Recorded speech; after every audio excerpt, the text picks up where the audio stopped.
Circuit City, the electronics giant that short-circuited itself. Cold open, long before Amazon or Best Buy dominated electronics retail. There was Circuit City. If you needed a new TV, stereo, or desktop computer, you went to the store with the big red sign. But behind the flashing displays and endless aisles, Circuit City was wiring itself for destruction. Act 1. The birth of a retail legend.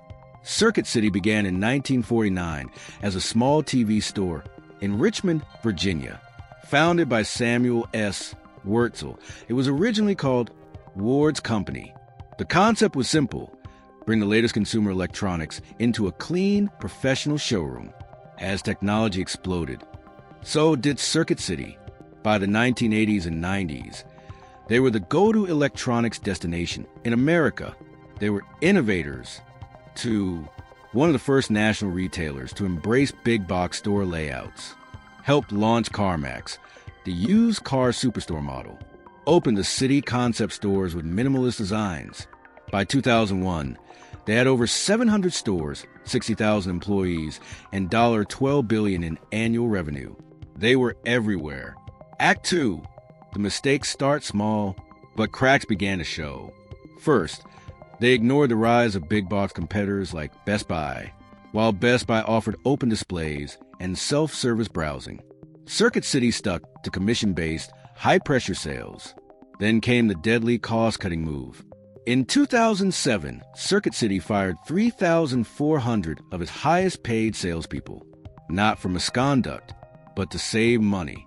The result? Customer service tanked. Sales slipped. Shoppers went elsewhere. Meanwhile, Best Buy leaned into customer experience. Geek Squad, clean layouts, competitive pricing. They weren't just selling electronics. They were selling trust. Act 3, the online wave. While Circuit City was battling Best Buy, another wave hit the industry. E-commerce. Amazon was rising. Tech-savvy shoppers were comparing prices, reading reviews, and avoiding the drive altogether.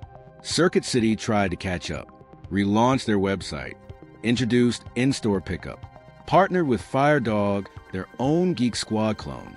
But the moves felt reactive, not visionary. And behind the scenes, chaos brewed.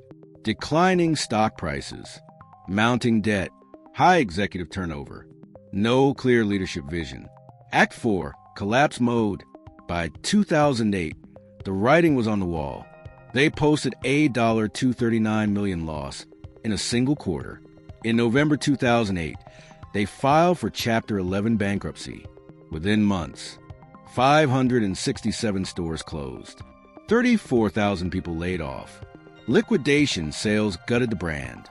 By early 2009, Circuit City was officially discontinued.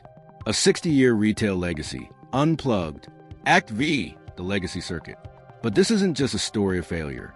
Circuit City taught retailers: don't cut talent to save pennies. Don't ignore customer experience. Don't underestimate the shift to digital. Even the CarMax model they created, still thriving today. Proof they had innovation in their DNA. They just didn't apply it in time. Ironically, Circuit City's brand was later bought and relaunched as an online-only store. But the magic? Gone. Closing reflection. Circuit City didn't die because tech stopped evolving. It died because they didn't. They forgot what made them great. They bet on cost-cutting instead of vision. And by the time they tried to reboot, the competition had already logged in. They helped wire America for the future, then short-circuited themselves out of it.